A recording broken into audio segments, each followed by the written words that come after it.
Hello everyone, আপোনালোক সকলোকে study with ৰিলাক্সি অন্য এটি ভিডিঅ'লৈ পুনৰবাৰ স্বাগতম জনালো।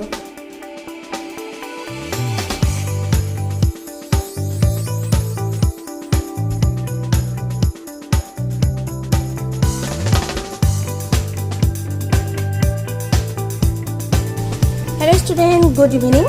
So আজি মই অনুশীলনী 2.4 ৰ 2 নম্বৰ পৰা আলোচনা কৰিম। আগৰ কোৱেশ্চন কিটা মই আগৰ ভিডিঅ'ত আলোচনা কৰিছিলো, যদি কোনোবাই চোৱা নাই তলত লিংক দিয়া থাকিব, তোমালোকে গৈ চাব পাৰিবা।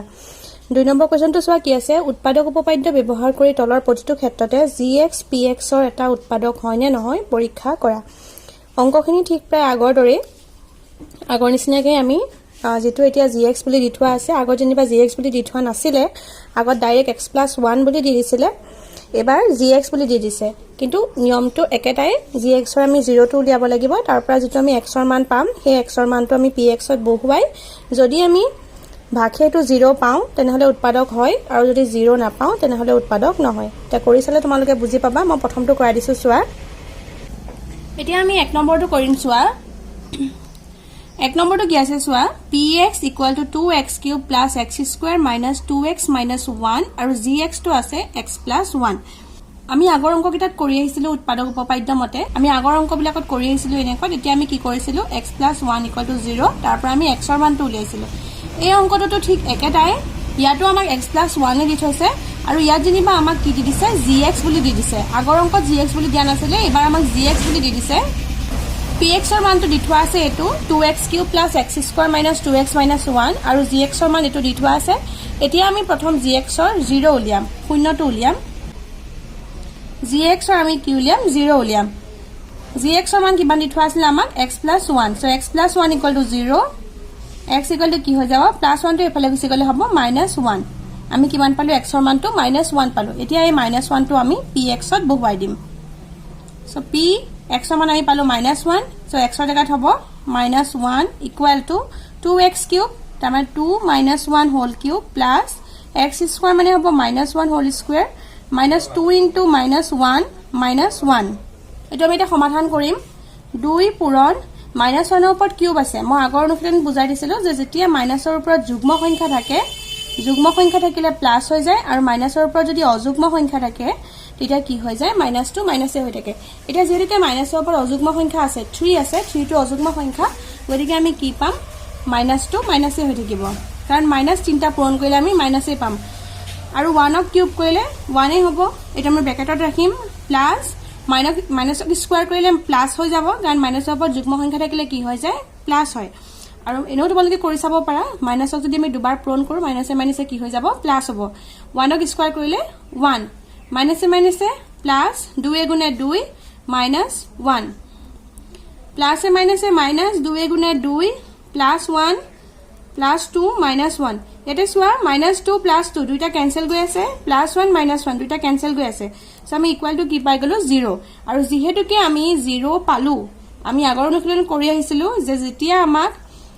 উৎপাদক হয় নে নহয় বুলি খুধে, তেতিয়া আমি কি কৰো, এনেদৰে 0 টো উলিয়াই লৈ পেলাই x ৰ মানটো উলিয়াই লও, আৰু তাৰ পৰা আমি x ৰ মানটো বহুৱাই পেলাই চাও, যদি আমি ভাগশেটো 0 পাও, এটো আমি ভাগশেষ পালো 0 পালো, আৰু যেতিয়া আমি 0 পাও তেতিয়া উৎপাদক হয় বুলি কওঁ। আৰু ইয়াতো হে একেটাই, আমাক কৈছে যে উৎপাদক উপপাদ্য ব্যৱহাৰ কৰি তলৰ প্ৰতিটো ক্ষেত্ৰত উৎপাদক হয় নে নহয় পৰীক্ষা কৰা। সো আমি উৎপাদক উপপাদ্য মতে কৰিলো, আৰু আমি যেহেতুকে 0 পালো, এটাকে এটো উৎপাদক হয়। যেহেতু ভাগশেষ ইকুয়াল টু 0, এটাকে উৎপাদক হয়। নেক্সট চোৱা 2 নম্বৰটো।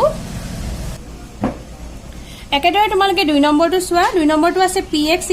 x³ + 3x² + 3x + 1, আৰু gx ৰ মানটো আছে x + 2। আকৌ একেদৰে আমি gx টো আমি কি উলিয়াই লম, 0 উলিয়াম।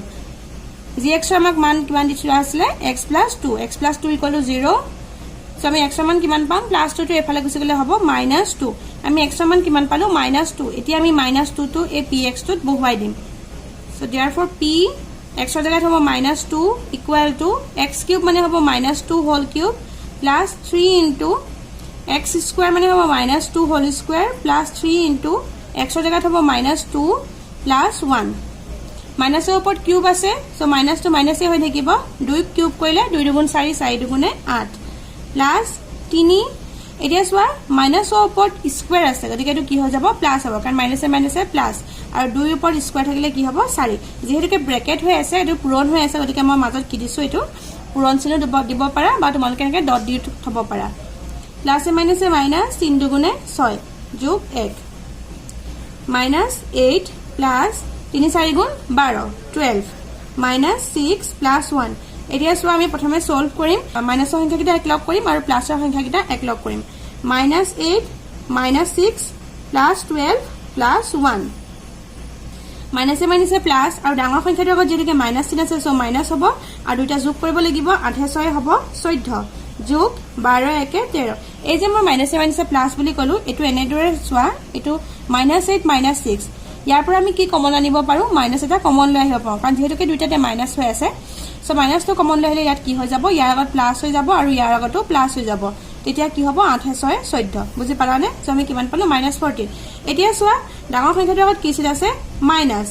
আৰু মাইনাছ 14 প্লাছ 13 ইয়াৰ পৰা যদি আমি মাইনাছ এটা কমন লৈ আহো কাৰণ যেহেতুকে ডাঙৰ সংখ্যাটোৰ আগত মাইনাছ হৈ আছে গতিকে আমি মাইনাছটো কমন আনিলো মাইনাছটো কমন আনাৰ লগে লগে ইয়াৰ আগত প্লাছ হৈ গ'ল আৰু সৰু সংখ্যাটোৰ আগত মাইনাছ হৈ গ'ল এতিয়া আমি কিমান পাম 14 পৰা 13 গলে 1 সো আমি কিমান পালো -1 আমি 0 পালো জানো নাপালো যেহেতুকে আমি 0 নাপালো সো এটো কি হ'ব উৎপাদক নহয় তোমালোকে ধুনীয়াকৈ লিখি দিবা যেহেতু ভাগশেষ not equal to 0 so therefore উৎপাদক নহয় এনেদৰে লিখি দিবা নেক্সট তোমালোকে 3 নম্বৰটো চোৱা কি আছে x³ - 4x² + x + 6 আৰু gx ৰ মানটো আছে x - 3 আকৌ একেদৰে আমি gx ৰ 0 টো উলিয়াই লম x - 3 = 0 কাৰণ gx ৰ মান আমাক দি থোৱা আছে x - 3 এতিয়া আমি x ৰ মানটো কিমান পাম চোৱা -3 টো যদি এফালে গুচি যায় এটো কি হৈ যাব +3 হৈ যাব এতিয়া আমি এই x ৰ মানটো ইয়াত বহুৱাই দিম সো এটাকে p x ৰ তোমালোকে তলতলে পাতিবা মই কাখতে পাতি দিছো x ৰ মানটো হ'ব 3 equal to এটো হ'ব 3 cube minus 4 into x square মানে হ'ব 3 square plus x মানে হ'ব +3 plus 6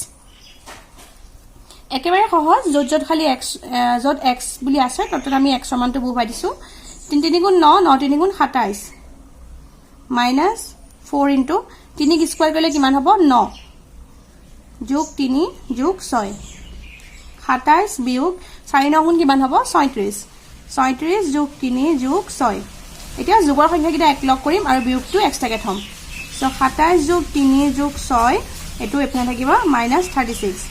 27 3 কিমান হয় 30 30 6 36 36 36 36 পৰা 36 গলে কিমান থাকিব 0 থাকিব সো যেহেতু আমি ভাগশেষটো 0 পালো উৎপাদক হবনে অবভিয়াসলি হ'ব সো যেহেতু ভাগশেষটো 0 এটাকে উৎপাদক হয় ধুনীয়াকৈ লিখি দিবা তোমালোকে যে যেহেতু ভাগশেষ = 0 সো therefore উৎপাদক হয় নেক্সট তোমালোকে 3 নম্বৰ অংককিটা চোৱা ইয়াতে কি আছে যদি x - 1 px ৰ এটা উৎপাদক হয় এবাৰ আমাক প্ৰশ্নত কৈ দিছে উৎপাদক হয় বুলি তেন্তে তলৰ প্ৰতিটো ক্ষেত্ৰতে k এৰ মান নিৰ্ণয় কৰা বুজি পাইছানে আমাক কি বুলি কৈছে যে x - 1 টো px ৰ এটা উৎপাদক হয় বুলি কৈছে তাৰ মানে আমি ভাগশেষ কিমান পাম 0 পামে আৰু যদি আমি 0 নাপাও তেনেহলে যেটো আমি ভাগশেষ পাম ইকুৱেল টু কি হৈ যাব 0 হ'ব তাৰ পৰা আমি কিহৰ মানটো উলিয়াব লাগিব k এৰ মানটো উলিয়াব দিব প্ৰশ্নটো বুজিবলৈ চেষ্টা কৰা আগৰ প্ৰশ্নকিটা আমাক কি বুলি কৈছিলে উৎপাদক হয় নে নহয় আমাক উলিয়াব দিছিলে যেটো ক্ষেত্ৰত আমি ভাগশেষটো 0 পাইছিলো তাত আমি লিখিছিলো উৎপাদক হয় আৰু যত আমি ভাগশেষটো 0 পোৱা নাছিলো তাত আমি উৎপাদক নহয় বুলি লিখিছিলো কিন্তু আমাক এবাৰ প্ৰশ্নমতে কৈছে যে x - 1 টো এই প্ৰতিটো ক্ষেত্ৰতে যত যত px লিখি থোৱা আছে এই প্ৰতিটো বহুপদৰে উৎপাদক হয় বুলি কৈছে তাৰ মানে x - 1 ৰ পৰা আমি 0 টো উলিয়ালে কিমান পাম x ৰ মানটো 1 পাম কাৰণ -1 আছে এফালে গুচি গলে হ'ব +1 আৰু প্ৰত্যেকটো ক্ষেত্ৰতে আমি 1 বহুৱালে ভাগশেষটো 0 পাম বুলি কৈছে কিন্তু ইন কেস যদি আমি 0 নাপাও ইকুৱেল টু আমি 0 লিখিব লাগিব প্ৰশ্নমতে আমি 0 লিখিব লাগিব কেনেকৈ কৰিম তোমালোকে চাই লোৱা 3 নম্বৰটো মই কৰি দিছো 3 নম্বৰ কোৱেশ্চনটো আমাক কৈছে যে x - 1 px ৰ এটা উৎপাদক হয় তাৰ মানে x - 1 টোৰ পৰা আমি প্ৰথমে x ৰ মানটো উলিয়াই লওঁ উলিয়াই পেলাই ইয়াতে 4টা আমাক দি থোৱা আছে px এই প্ৰতিটো ক্ষেত্ৰতে আমি x ৰ মানটো বহুৱাই পেলাই চাব লাগিব সো x - 1 ৰ পৰা আমি 0 টো উলিয়াই লওঁ x = আমি কিমান পালো 1 পালো এবাৰ আমি প্ৰতিটো ক্ষেত্ৰতে x = 1 টো বহুৱাই চাম 1 নম্বৰটো আমাক কৈছে px = x square plus x plus k এতিয়া আমি x ৰ জায়গাত 1 টো বহুৱাই চাম কাৰণ উৎপাদক যেহেতুকে হয় বুলি কৈছে আমি 1 টো বহুৱাই চাম p1 therefore p1 equal to x square জায়গাত হ'ব 1 স্কয়াৰ প্লাস 1 প্লাস k 1 ক স্কয়াৰ কৰিলে হ'ব 1 প্লাস 1 প্লাস k আমি k টুকটো একো কৰিব নোৱাৰো কাৰণ এটো চলক হয় যেহেতুকে একে একে 2 2 প্লাস k আমি কিমান পালো 2 প্লাস k পালো কিন্তু আমাৰ প্ৰশ্নমতে কি বুলি কৈছে যে x - 1 টো px ৰ এটা উৎপাদক হলে কি হ'ব লাগিব আমি ভাগশেটো 0 পাব লাগিব কিন্তু ইয়াত আমি 0 পাইছো না নাই পোৱা according to question প্ৰশ্নমতে আমি ভাগশেটো কিমান পাব লাগিব 0 পাবই লাগিব গতিকে আমি ভাগশে কিমান পাইছো 2 প্লাস k পাইছো so 2 plus k equal to কিমান হ'ব 0 হৈ যাব ইয়াৰ পৰা তোমালকে k ৰ মানটো উলিয়াই দিয়া আমাক যেনেকৈ অকল k ৰ মানটো লাগে এই সংখ্যাটো আমি এফালে লৈ আহিম k ইকুৱেল টু এটো এফালে গুছি গলে কি হৈ যাব -2 সো এটাকে নিৰ্ণয় k ইকুৱেল টু -2 বুজি পালা এনেদৰে আমি বাইকিটা কৰিম নেক্সট 2 নম্বৰটো কি আছে চোৱা px equal to 2x square plus kx plus √2 ইয়াটো ঠিক একেদৰে x ৰ মান আমি কিমান পাইছিলো 1 পাইছিলো আমি এবাৰতে উলিয়াই দিছিলো গতিকে আমি x ৰ মানটো ইয়ালো ইয়াটো 1 বহুৱাই প্লাস সাম এটাকে p1 equal to 2 into x square জাগাত হ'ব 1 square plus k into 1 plus √2 ইয়াপা তোমালোকে সমাধান কৰা এতিয়া 2 পূৰণ একক স্কয়াৰ কৰিলে হ'ব 1 প্লাস k ৰ লগত 1 ইনটু কৰিলে k হ'ব প্লাস √2 2 গুণে 2 প্লাস k প্লাস √2 ইয়াতো আমি 0 পোৱা নাই কিন্তু আমি তুলনা কৰিব পাৰিম যেহেতু ইয়াত চলক আছে আৰু ৰুটৰ সংখ্যা আছে আমি একো কৰিব নোৱাৰো কিন্তু আমি ঠিক একেদৰে আগৰটো নিচিনাকে প্ৰশ্নমতে এটো ইকুৱেল টু কি হৈ যাব 0 হ'ব 2 plus k plus √2 equal to 0 এতিয়া আমাক যেহেতুকে অকল k ৰ মানটো লাগে আমি এই সংখ্যাকেইটাক এফালে লৈ যাম সো k ইকুৱেল টু কি হৈ যাব 2 টো এফালে গুছি গলে হ'ব -2 আৰু এটো এফালে গুছি গলে হ'ব -√2 তোমালোকে উত্তৰটো ইয়াটো ৰাখি থব পাৰা আৰু নাইবা তোমালোকে দুইটাতে যেহেতুকে মাইনাস আছে আমি মাইনাসটো কমন লৈ আহিলে কি হৈ যাব দুইটাতে প্লাস হৈ যাব 2 প্লাস √2 হৈ যাব বুজি পালা এটাকে নিৰ্ণয় k ইকুৱেল টু -2 প্লাস √2 বুজি পালা নেক্সট 3 নম্বৰটো চোৱা কি আছে px